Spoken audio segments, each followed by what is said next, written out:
Hey guys, welcome to another episode of Live Dive. I hope you had a great weekend, and I'm really excited to be with you here tonight because we're actually going to be doing a little bit of a preview of tomorrow night's Wednesday night lesson. As many of you know, if you've been a part of the Bridge for any time, you know we not only have a Sunday school class every Sunday, we also have a Wednesday night class at Tampa Freewell every Wednesday at 7 p.m. So be sure to come out and join us because what we're going to be doing is we're going to be going back to our At the Movies series. We had to take a couple of weeks off, but now we're back celebrating great movies and really tying into them spiritual themes that you can find throughout these films. And obviously this is a great time of the year to do it because it's summer. This is usually when some of the most popular movies come out.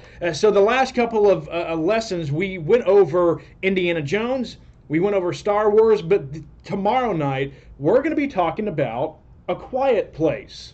A Quiet Place. Now, some of you may have already heard about this movie. It just came out earlier this year, and it's a horror film. It's a scary movie.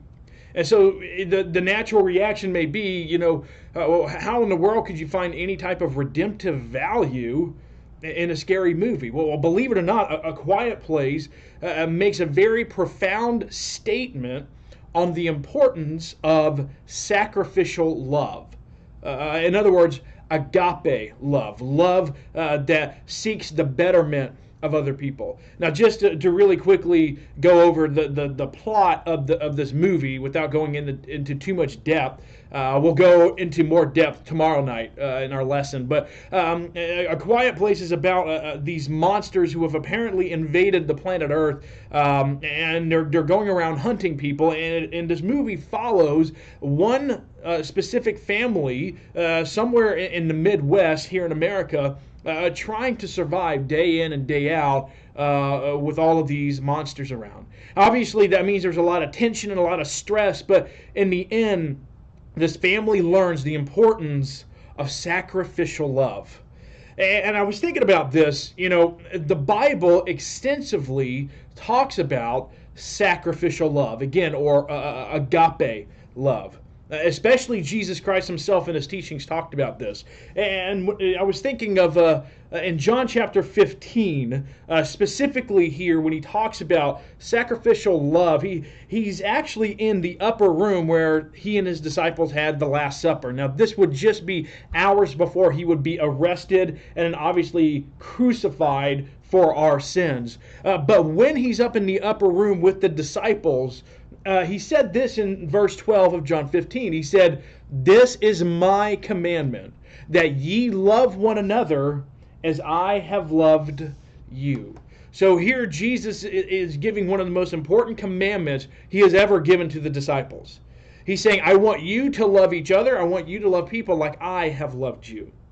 But what's interesting is that Jesus goes into even more detail about how he has loved the disciples. It actually goes on in verse 13, and this is what he says. It's a verse that you and I have probably heard many, many times. He said, "Greater love hath no man than this, that a man lay down his life for his friends." That a man lay down his life for his friends. In other words, what Christ is saying is this, is that the ultimate expression of love, or especially agape love, is seeing the needs of the people around you and putting their needs before yours. And if you think about it, Christ himself practiced what he preached, literally, right? And when he told the disciples that in John 15:13, they didn't understand the significance of what he was saying, because he would lay down his life for not only his friends, his disciples, but for all of us. Because if he didn't die for our sins, we would all be on our way to hell for all eternity. And so Christ sacrificed himself so that we wouldn't have to. So that we wouldn't have to die and spend an eternity without him. That is literally laying down his life for his friends. He is putting himself, it's the ultimate expression of agape love by putting down his life so that others would be saved. Now, something I want you to think on as we go into tomorrow night's lesson is this idea of, love. It's more than just a feeling. It requires action. And the action that it usually requires is putting others before ourselves. Anyway, be sure to come on out tomorrow night at 7 p.m. at Tampa Free Will as we will continue this idea of how the movie A Quiet Place really expands on the theme of sacrificial love. Until then, though, have a good night. God bless, and I'll see you guys tomorrow.